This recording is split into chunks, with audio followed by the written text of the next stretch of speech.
बाबी ज्या आहेत त्या मी सांगितल्या आहेत. याच्यानंतर आता जो विषय झाला, आम्ही प्रशासन अधिकारी, अध्यक्ष उपाध्यक्ष घेऊन आम्ही यांना बसणारच आहोत. मला सगळे हेड माहिती आहे नगरपालिकेचे. माझे 20 वर्ष याच्यात सगळ्या याच्यात गेले. त्याच्यानं मी काही डायरेक्ट वरतून आलेला आमदार नाहीये. आम्ही ग्रामपंचायत पासून सुरुवात झाली तर इकडे जसं सुधाकर भाऊ सगळ्या स्टेपनं गेले, जसं तुम्ही गेले तसंच आम्ही पण गेलेलो आहे. त्याच्यानं शिवसाहेब प्रशासन एकदम चांगलं कसं करता येईल कसं आहे. कधी कधी हजर न राहता सुद्धा आपण पाहतो त्याला वचक ठेवता येते. तुम्ही व्यवस्थित जर काळजी घेतली तर बाबा सुट्टी यावं.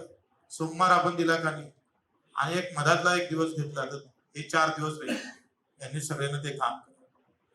तुमची गोडी भाषा जी आहे बोलण्याची अधिकाऱ्याची ती अतिशय गोड साखर ठेवून बोला.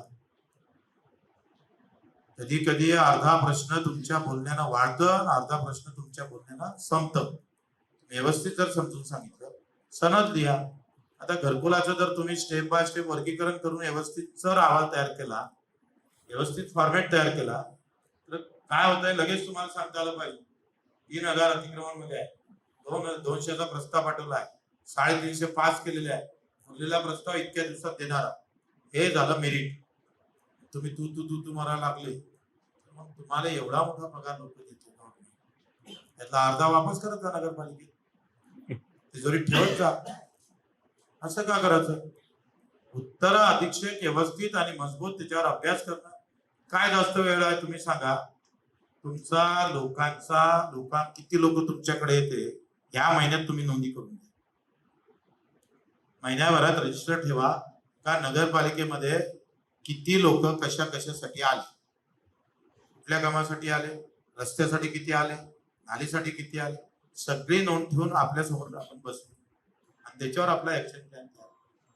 आणि मी सांगतोय 50 काय 10 ते 5 लाखात सॉफ्टवेअर भेटतं आपल्याला. असतात तुम्ही घर बसल्या भेटते ना. तुम्ही त्यांना तिकडून पैसे टाकले, पैसे दाखल्याचे भरले काय गटकीने त्याच्या मोबाईल मध्ये दाखला गेला पाहिजे. लोक म्हणून झाली वा सुधारणा सुधाकर भाऊ आल्यामुळे, नाही का? हे शिवका काम आहे. इतके हुशार माणसं खुर्चीवर बसले हे एसडीओ साहेब, तुम्ही काही लोड घेत नाही. हा तुम्ही तहसीलदाराला माहितच नाही सनद कायच्या ऐसा कैसा होता एसडीओ. नागरिकांची सनद तेच तर वाटलं. हा म्हणून तुम्हाला माहित असेल म्हणून अर्धवट म्हटलं.